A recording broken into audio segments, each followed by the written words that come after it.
నా పేరు హరీష్. నేను ఇన్‌స్టాగ్రామ్‌లో ఒక సిటీ మన వైజాగ్ సిటీ పేజ్ రన్ చేస్తాను. ఆ పేజ్ వచ్చేసి వైజాగ్ ఫర్ ఎవర్. ఎంతమంది ఫాలోవర్స్ ఉన్నారు? నాకు నియర్లీ 4,60,000 ఉన్నారు. ఓకే. ప్రెజెంట్ ట్రెండ్ హ్మ్. బెట్టింగ్ యాప్స్ ప్రమోట్ చేసి ఇన్‌ఫ్లుయెన్సర్‌లు అందరిని అరెస్ట్ చేస్తున్నారు. అవును. ప్లస్ కేసులు ఏదో పెడుతున్నారు.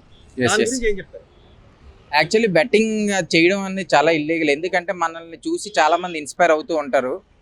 ఎందుకంటే మనం పెట్టే పోస్ట్ ద్వారా అది సజెషన్‌గా తీసుకొని ఆల్ ఓవర్ ద సిటీ ఎక్కడికైనా ఇప్పుడు ఒక ఫుడ్ రెస్టారెంట్‌కి వెళ్ళాలన్నా మా సజెషన్ తీసుకొని వెళ్తారు. ఎందుకంటే మా క్రెడిబిలిటీ చూసి అక్కడి వరకు వెళ్తారు. ఇప్పుడు అక్కడి వరకు వెళ్ళిన తర్వాత ఫుడ్ బాగోకపోయినా, ఏది బాగోకపోయినా మమ్మల్నే అనుకుంటారు.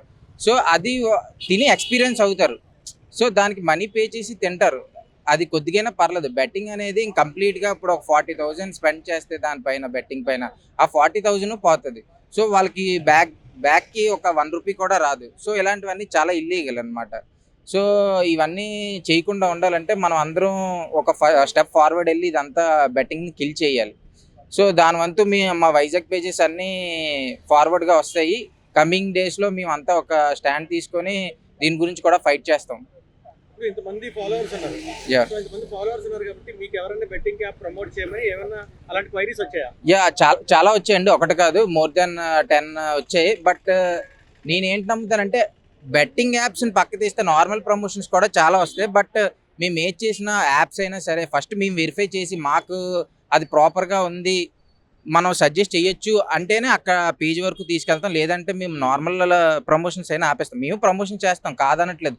బట్ ఆ ప్రమోషన్ అనేది జెన్యూన్ ప్రమోషన్ అయితే వాళ్ళు బెనిఫిట్ అవుతారు. అక్కడ బిజినెస్ చేసేవాళ్ళు బెనిఫిట్ అవుతారు. అందరూ బెనిఫిట్ అవుతారు. ఈ ఇల్లీగల్ బెట్టింగ్ వల్ల ఏంటంటే ఓన్లీ ఆ వ్యూవర్స్ వాళ్ళు నష్టపోతారు తప్ప దానివల్ల ఒక యూజ్ అనేది 1% యూజ్ కూడా ఉండదు.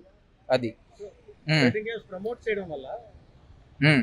మీ ఇన్‌స్టా పేజ్‌కి ఏమైనా ఫాలోవర్స్ పెరిగే అవకాశం ఉందా? లేకపోతే దానివల్ల ఇంకా దానివల్ల క్రెడిబిలిటీ పోతదండి. ఇప్పుడు మేము ఇప్పుడు ఒక సజెషన్ చేసామంటే అక్కడికి వెళ్లి వాళ్ళు ట్రై చేయాలి. అది మా క్రెడిబిలిటీకి సంబంధించింది. ఇప్పుడు నేను తప్పు చెప్పాననుకో, ప్రతీది ఇలాగా నెగెటివ్‌గా చెప్పాననుకోండి, వాళ్ళకి మా క్రెడిబిలిటీ పోయి నెక్స్ట్ ఏదైనా సజెస్ట్ చేసినా, ఒక గుడ్ థింగ్ సజెస్ట్ చేసినా వాళ్ళు తీసుకోరు.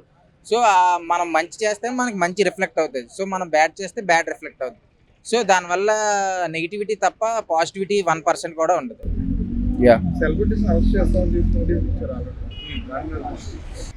అది పోలీస్ వాళ్ళు చూసుకుంటారండి. ఇప్పుడు మా పరంగా ఏంటంటే పేజెస్ పరంగా మేమేంటంటే మేము చెయ్యము. వేరే వాళ్ళు చేసిన వాళ్ళని చేయకండి అని చెప్తాము. ప్లస్ ఏదైనా మా వరకు క్వెరీస్ లైక్ డీఎమ్స్‌లో ఇక్కడ బెట్టింగ్ యాప్స్ వీళ్ళని నష్టపోయాము, ఏదైనా వస్తే అవి సిటీ పోలీస్ కమిషనర్ గారికి అది ఫార్వర్డ్ చేస్తాము. పోలీస్ అఫీషియల్స్‌కి మేము ఇన్ఫార్మ్ చేస్తాం డెఫినెట్‌గా.